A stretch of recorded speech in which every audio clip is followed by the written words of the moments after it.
안녕하세요. 네, 대화대학교 기획처 문숙입니다. 저는 공시 총괄 5년 차이고요. 우리 대학은 2023년 12월에 자체진단 보고서를 제출했습니다. 철학자 비트겐슈타인은 우리가 알고 있는 것을 체계적으로 정리하는 것이 문제 해결의 핵심이라고 얘기했는데요. 자체진단 보고서를 준비하는 과정에서 저는 공시 업무를 좀 체계화할 수 있었고요. 공시 오류를 예방할 수 있는 그런 솔루션들을 찾을 수 있었던 것 같습니다.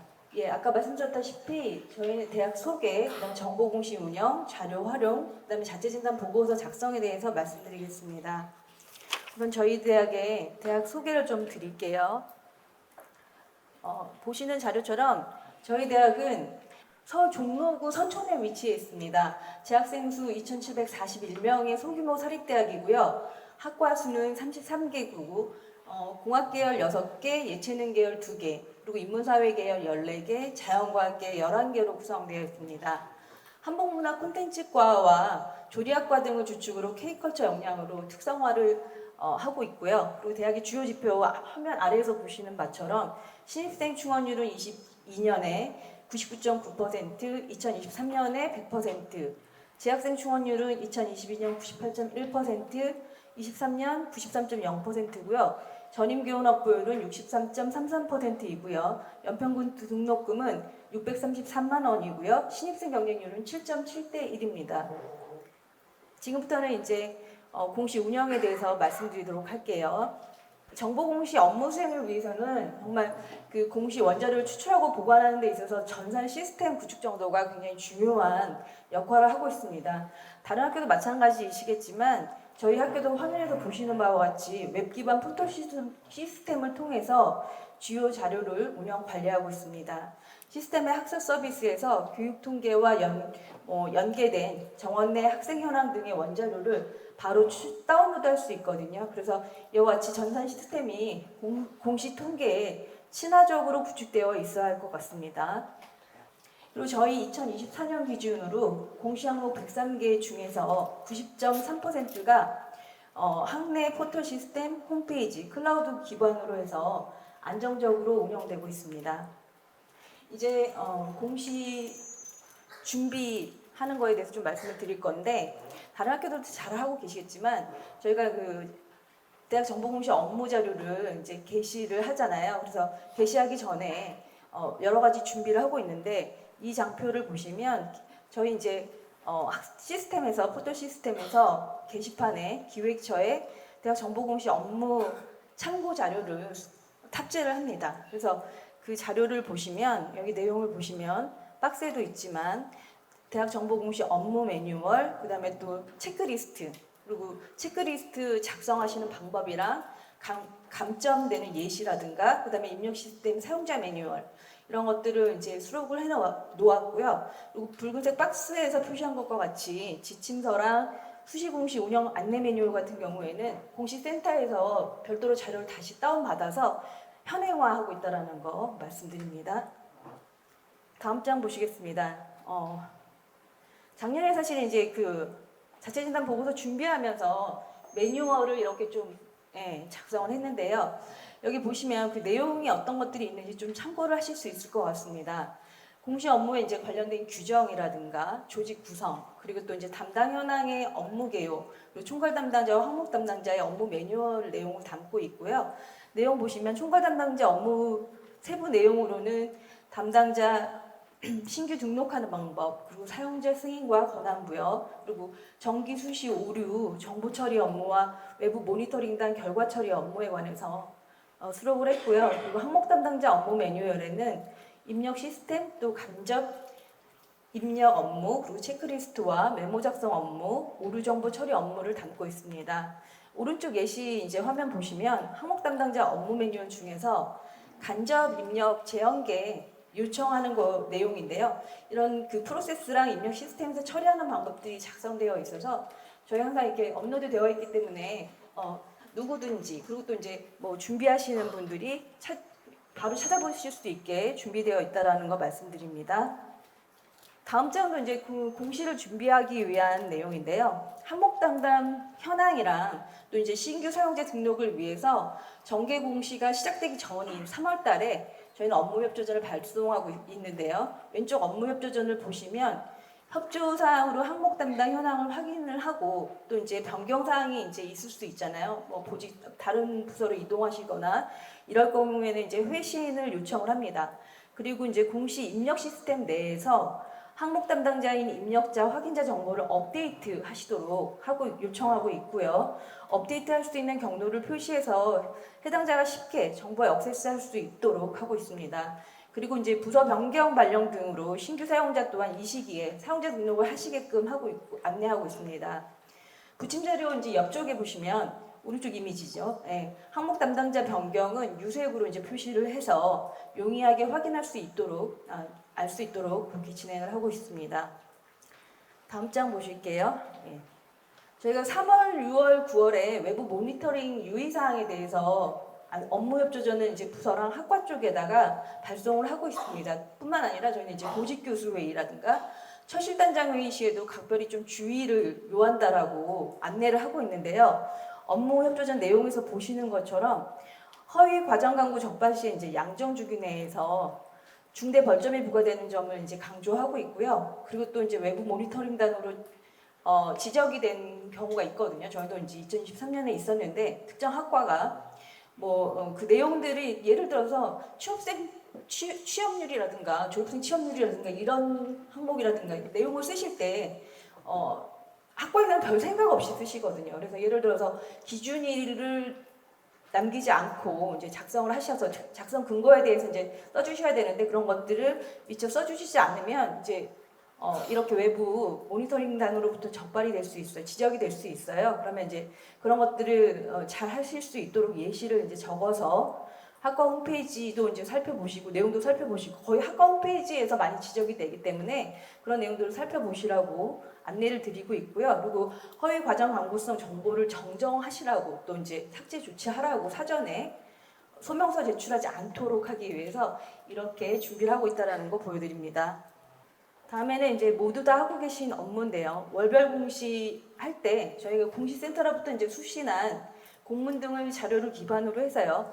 월별 지침 변경 내용을 숙지를 합니다. 총괄 담당자는. 그리고 담당 부서에 안내를 하는데 안내 전에 입력 시스템에서 접속을 해서 지침 등의 최신 자료를 다운로드 받습니다.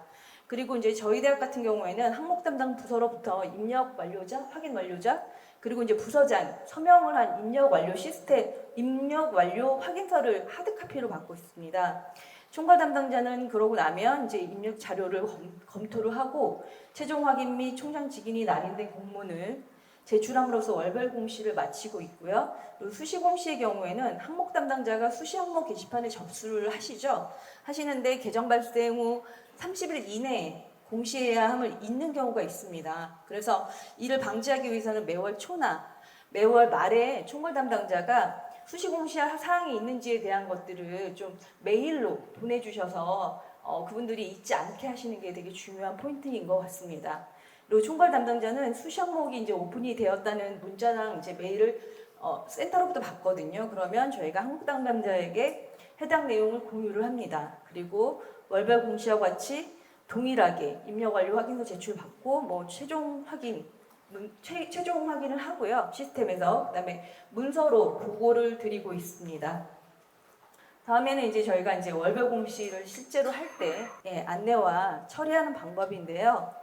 월별 공시 안내 시에 저희 대학은 최종 확인 완료일보다 3일 전에 학내 마감을 완료하고 있습니다. 항목 담당자가 공시 업무를 놓치지 않게 하기 위해서 시스템 오픈일에 맞춰서 또 안내 메일을 재발송합니다. 그리고 연계 항목 수정 같은 경우 굉장히 중요한데요.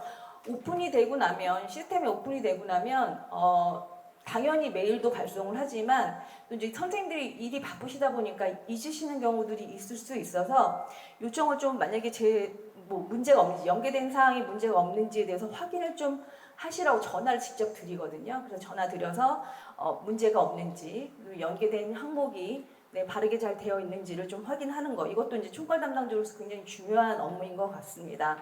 그리고 나서 저희는 아까도 말씀드렸지만 입력 완료자, 확인 완료자, 부서장 이제 자필 서명을 제출하도록 하고 있고요.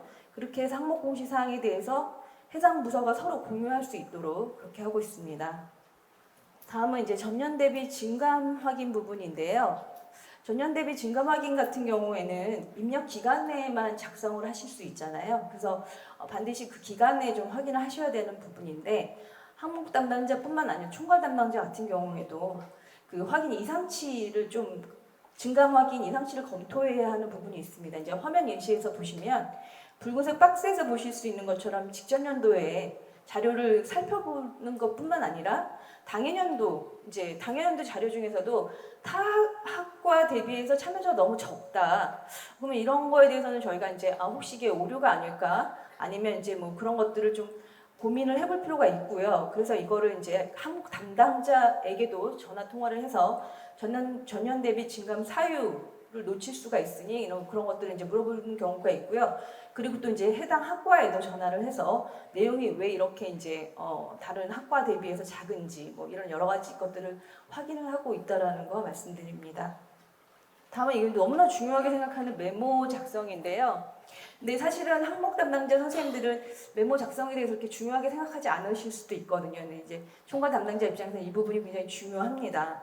그래서 밑에 하단에서 메모 하단에 보시면 그 저희가 그러니까 입력 시스템에서 공시장표 메모란 우측 하단에 있잖아요. 거기에 이제 공시 기간이 아니어도 이거는 언제나 수정이 가능하기 때문에 선생님들 보고 좀 작성을 좀 잘 하셨는지를 좀 살펴볼 필요가 있습니다. 보시면 내용은 원자료 교내 추출 경로와 원자료 보관 상황인데요. 오른쪽에 이제 그 화면 예시를 보시면 저희가 이제 작성을 보완 업무를 좀 보완해 달라는 이제 협조 요청을 보내면서 원자료 교내 추출 경로의 올바른 예시와 원자료 보관 상황에 대한 바른 예시 그리고 또 감점 예시들을 좀 적어 놓았습니다. 이제 본인 PC에다가 그냥 두면은 안 되는 형태이기 때문에 저희가 이제 교내 구글 클라우드 계정을 통해서 하든지 아니면 이제 보시는 바와 같이 잘 된 경로 같은 경우에는 교내 포털 시스템에서 학사 서비스, 재학생 상세 조회 누가 보아도 반드시 확인할 알 수 있도록 그리고 이제 실제적으로 내부 결제를 통해서 공문으로 보관하고 있고 그 날짜가 언제이고 또 기한문 제목도 바로 이제 명시를 해서 확인을 할 수 있게끔 합니다. 이제 내 PC에 있는데 뭐가 문제냐고 말씀하시지만 혹시 데이터가 유실될 수도 있는 부분들이 있기 때문에 반드시 이렇게 좀 처리를 해주시면 좋을 것 같고 그렇게 유도하도록 저희가 이렇게 진행하고 있습니다. 다음 장은 보시면 그래서 이제 이거 보내면서 저희가 전체 103개 항목이겠죠. 여기에 대해서 입력 시스템 메모 보완을 요청하는 사항들에 대해서 정리를 했고요. 그래서 어떤 경우에는 원자료 교내 추출 경로를 안 쓰신 경우도 있고 그게 이제 또 사실 아까처럼 깔끔하게 정리가 안 돼 있는 경우들이 있거든요. 생각이 또 다르기도 하지만 그래서 그런 것들을 정리하실 수 있도록 이렇게 첨부해서 보낸 파일을 보여드립니다. 다음 장 보실게요. 체크리스트인데요. 이거는 뭐 계속 말씀을 드려도 굉장히 중요한 포인트인 것 같습니다. 2024년부터는 되게 편하게 입력 시스템 내에서 체크리스트를 작성하고 출력할 수 있더라고요. 저희는 2023년도에 사실 체크리스트를 갖다가 전부 다운받아가지고 저희 주신 그 파일, 한글 파일을 다운받아가지고 이제 분들이 다 작성을 하시고 사인하시고 서명하셔가지고 저희는 이거 증빙자료로 제출을 했었는데 체크리스트는 아시다시피 2023년 그 정량 기준 지금 2023년 좀 많이 달라졌다고 해요. 근데 여튼간에 정량 지표 100점 만점에 무려 42점입니다. 굉장히 큰 비중을 차지하고 있는 준거이기 때문에 많은 신경을 썼던 것 같습니다. 그래서 아까도 말씀드렸지만 그렇게 증빙화했지만 이번에는 이제는 그냥 오른쪽에 있는 것처럼 출력하셔서 아마 증빙으로 하시지 않을까 싶은데요. 예, 그거는 그렇게 참고를 하시면 될 것 같습니다. 그리고 저희는 수시 공시할 때도 체크리스트 확인 결과를 문서화하고 있습니다. 다음은 형식 검증입니다. 뭐 다들 잘 하고 계실 텐데요. 형식 검증 같은 경우에는 월별 공시 중에 수시로 체크를 하실 수 있잖아요. 그래서 이제 검증해서 실시 결과가 이제 정상, 해당 없음, 일치 이렇게 뜰 때는 별도의 조치를 취하실 필요가 없지만 해당되지 않을 경우에는 이제 형식 검증 예외 처리 하셔야 되고 또 해당 항목의 오류 내용이 이걸 통해서 이제 디텍트 되시면 자료를 수정하도록 항목 담당 부서에 안내를 하시면 될 것 같습니다. 이후에 이제 공시 오류에 대해서는 또 박기우 선생님께서 자세히 설명해 주시겠지만 굉장히 이제 오류 정정은 되게 중요한 부분인 것 같습니다. 그래서 공시 시기별로 입력기간 마감 이후이거나 또는 이제 개정일로부터 30일 초과 시에 대학에서 자체적으로 사실 이제 이 정정사항이 있는지를 확인을 하고 대학 정보공시 입력 시스템의 공통 게시판 공지사항 그리고 809번이죠. 자료를 다운받아서 처리하시면 됩니다. 대학의 항목 담당자는 그 정정 요청서랑 정정 전후장표 이거 되게 어려워하시긴 하시더라고요. 그래서 증빙 자료를 총괄 담당자에게 제출을 해야 되는데 망설임 없이 할 수 있도록 총괄 담당자께서는 좀 안심을 시켜주실 필요는 있을 것 같더라고요. 공시를 하는 데 있어가지고 오류를 정정하게 되는 걸 굉장히 좀 어려워하시는 분들이 있으시거든요. 그래서 그렇게 되는 거고요. 그래서 저기 내용을 보시면 특히 중요 항목에 대해서는 여러 가지 경로로 해서 저희가 조금 계속 좀 모니터링 해야 할 필요가 있다고 생각을 합니다. 그래서 이제 잠깐 프로세스를 말씀드리면 대학 항목 담당자이거나 총괄 담당자가 정정사항을 확인합니다. 확인하고 나면 정정 요청서를 정정 전후장표 증빙자료를 제출을 총괄에게 하고요. 총괄은 요청서랑 증빙자료를 확인을 합니다. 그리고 이제 총장 결재를 득한 공문을 공문 수신처의 항목별 관리기관까지 기재를 하셔서 발송을 하고요. 그리고 항목별 관리기관과 대학정보공시센터에 이제 보내면 그 요청서랑 증빙자료를 검증을 하실 겁니다. 그리고 항목 시스템을 이제 오픈을 해주실 건데요. 그러면 이제 정정 후 입력을 확인을 하게 되고요.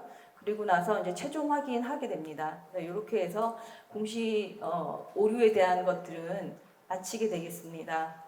그래서 사실 뒷장을 보시면 공시 오류를 이제 저희가 최소화하기 위해서 오른쪽 화면에 이제 자체 진단 체크리스트 필수 항목이라고 되어 있는 게 바뀌었는지는 모르겠는데 저희 2023년 기준입니다.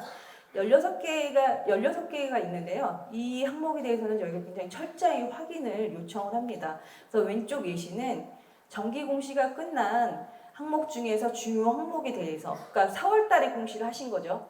그러고 나서 이제 저희가 6월이나 이쯤에 내지는 지금 여기 보시는 것처럼 이제 지난 공시에 대해서 혹시 문제가 없는지에 대해서 이렇게 체크를 좀 해달라고 요청을 드리고 있는데요.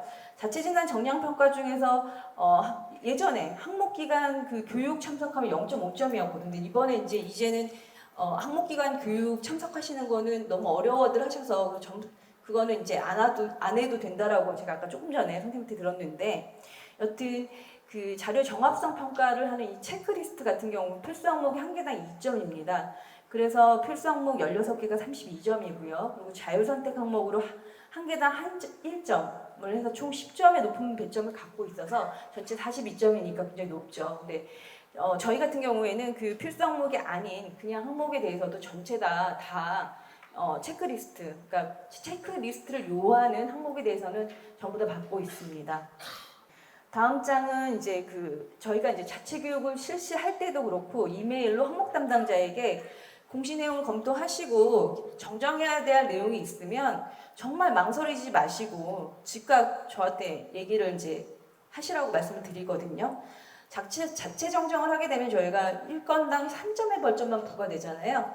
그래서 이 현장 점검이나 외부 모니터링을 통해 가지고 적발되지 않도록, 지적되지 않도록 하기 위해서 이렇게 말씀을 드리고 있습니다. 그래서 이 장표 보시면은 왼쪽 화면 보시면 예시, 그러니까 잘된 예시를 이제 학교 내에 이제 잘된 예시를 좀 같이 보내드려서 내용을 보시고 편안하게 작성할 수 있도록 하고요. 언제든지 그 공시센터 전화를 드리면 아주 자세하게 설명을 해주시거든요. 그래서 거기에 맞춰서 해주시면 될 것 같습니다. 그래서 그 내용의 화면에 대해서 좀 공유 드렸습니다. 그리고 저희 자체 교육 실시하는 것도 굉장히 중요한데요. 저도 사실은 이제 그 자체 진단 보고서 준비를 하면서 교육을 이제 했는데 이제 상반기에 한번 하고 하반기에 한번 했습니다. 그래서 이번에도 이 항목이 있다고 하더라고요. 그 정량 평가란에 보시면 여기 콘텐츠 나오죠. 여기서 저희가 꼭 해야 되는 게 입력 시스템 사용 방법과 월별 수시 공시 관련 업무 프로세스 그리고 공시 이후에 오류 정보에 대한 정정 요청 방법, 주요 오류 사례 이 네 가지를 다 하셔야만, 그러니까 뭐 상반기에 얘를 두 파트를 하시고 하반기에 두 파트를 하셔도 되지만 이렇게 네 파트를 전부 하셔야지만 8점이었거든요. 그래서 8점의 인정을 받고요. 그래서 이 장표도 좀 참고를 하셔서 보시면 좋을 것 같습니다. 항목별 이제 이 관리기관 주체교육 참여가 저희는 되게 부담스러웠지만 이번에 이제 아까도 말씀드렸다시피 2024년도 올해부터는 교육 참여에 대한 실적을 받지 않는다고 하더라고요. 그래서 요거는 저희가 애써서 했지만 요거는 뭐 굳이 안 보셔도 될 것 같습니다. 다음은 대학 정보공시 자료 활용입니다.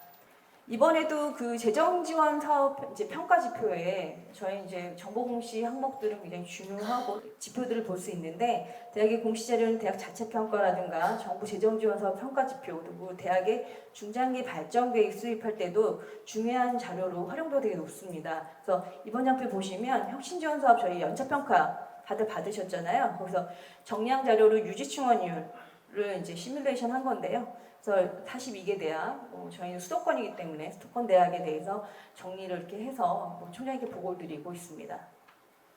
다음 장은 이제 대학 역량 분석에 관련된 건데 저는 이제 대학 중장기 발전 계획 재수립 TF 위원으로 활동을 했었습니다. 그래서 정보 공시를 근거로 해서 전국 전문 대학은 이제 125개, 그다음 수도권은 42개 교, 또 서울 지역은 9개 교를 대상으로 내부 역량 분석 파트를 작성을 했습니다. 그래서 교육과정, 학생지원, 산학협력, 대학 경영과 관련된 공시 자료를 사용해서 우리 대학의 현황과 경쟁력을 이제 살펴보고 있습니다. 그래서 이렇게 활용을 하고 있다라는 거 말씀드립니다. 자체진단 보고서 작성하는데 저희 2023년 기준이라는 걸 좀 염두에 주셨으면 좋겠어요. 이게 되게 대폭 많이 바뀌었다고 말씀하시더라고요. 그래서 이번 장표는 그 자체진단 보고서 업무 프로세스인데요. 3월에 저희 같은 경우에 자체진단 보고서 제출 안내 공문을 수령했습니다. 그리고 4월에 공시센터에서 주최하는 설명회에 참석을 하는 것이 진단 보고서에 굉장히 도움이 되었었고요. 설명회 후 공시센터에서는 입력 시스템 게시판 자료실에 자료를 탑재해 주십니다. 그래서 참고를 하시면 좋으실 것 같고요. 그리고 저희 대학은 6월에 학내 자체교육 아까도 말씀드렸지만 실시를 하고 제출 관련 이제 협조 요청을 했습니다. 그리고 이제 가령 아까 말씀드렸던 항목 담당자의 항목 기관에서 주최한 교육 참여 실적, 그다음에 증빙 자료 이런 것들과 메모란 보셨죠? 메모란의 그 원자료 추출 경로라든가 보관 상황을 정확하게 작성하도록 했고요. 9월에는 이제 제가 학내 자체교육 실시하고 총괄이기 때문에 자체진단서 진단 보고서를 작성을 했습니다. 작성을 하고 또 이제 증빙 자료들을 준비를 했거든요. 그리고 12월 초에 자체진단 보고서를 제출하고 학내에 공유를 했습니다. 그리고 24년 2월에 공시센터로부터 자체진단 보고서 최종 결과를 송부받았고요. 그리고 대학 내에서 학목 담당자랑 전산 담당자를 포함해서 시상을 진행을 했습니다. 자체진단 보고서 작성하시는 데 있어서 공시센터에서 마련해 주신 자료들이 시스템이 잘 탑재되어 있기 때문에 보시면 굉장히 도움이 되실 수 있습니다. 그래서 대학 정보공시 양정제 관련해서 매뉴얼을 확인을 해보시면 좋을 것 같고요. 그리고 대학 정보공시 입력 시스템의 공통 게시판 자료실 135번을 보시면 자료가 있습니다. 그래서 보시면 좋을 것 같습니다. 여기 Q&A 게시판도 보시면 좋으실 것 같고요. 그러면 이제 여러분들이 고민하고 있는 점들에 대해서 같이 함께 보실 수 있으실 것 같습니다. 다음은 이제 자체진단 보고서 작성인데요. 이게 이제 없어졌다고 하더라고요. 그러니까 저희는 이제 그 정량지표 100점이고 정성지표 6점으로 해서 이제 106점이 만점이었는데 지금은 이제 정량지표만, 그래서 정성지표 작성하시는 이 지금 저 한 20페이지 정도로 해가지고 작성을 했었거든요. 뭐 예를 들어서 원자료 수집이라든가 산출에 대해서 현황, 그다음에 또 강점과 취약점, 그리고 강점 유지 방안과 취약점에 대해서는 또 어떻게 개선할 건지 이런 것들에 대해서 작성을 했었어요. 근데 이게 없어졌다고 하더라고요. 그래서 지금 이번에 2024년도에 받으시는 분들은 좀 굉장히 좀 가볍게 진행을 하실 수 있을 것 같습니다. 네, 다음 장 보시겠습니다. 증빙이에요. 증빙이 굉장히 문제 그렇다고 하면 자체 진단 보고서 그 정량에 대한 보고서를 쓰시지 않는다고 하면 증빙 자료를 굉장히 좀 철저하게 잘 하셔야 될 것 같습니다. 그래서 이제 저희 같은 경우 여기도 자료를 보시면 총괄 담당자 업무 수행 1-1-2에 보시면 요거가 배점이 5점이었는데요. 여기에 관련돼서도 굉장히 많은 자료들을 준비했습니다. 이게 한꺼번에 안 됩니다. 생각보다 굉장히 많거든요. 이건 그냥 단 예시인데, 그래서 사전에 이제 준비하실 것들이 있으시면 미리미리 좀 챙기셔서 자료를 준비해 두시고 이렇게 폴더에다가 정리를 해주시면 좋을 것 같습니다. 그래서 제가 말씀드린 건 여기까지인데요. 정말 진정한 여행이란 그 새로운 풍경을 바라보는 것이 아니라 새로운 시각을 갖게 되는 것이라는 말이 있습니다. 대학의 이해관계자에게 저희가 이제 공시 정보를 제공하고 있는데 이게 굉장히 가치 있는 일이라는 시각을 가지게 된다면 저희가 총괄 업무뿐만 아니라 누구든지 그 업무 수행을 아레날이라고 얘기하잖아요. 잘 수행할 수 있을 것 같습니다. 지금까지 경청해 주셔서 감사합니다.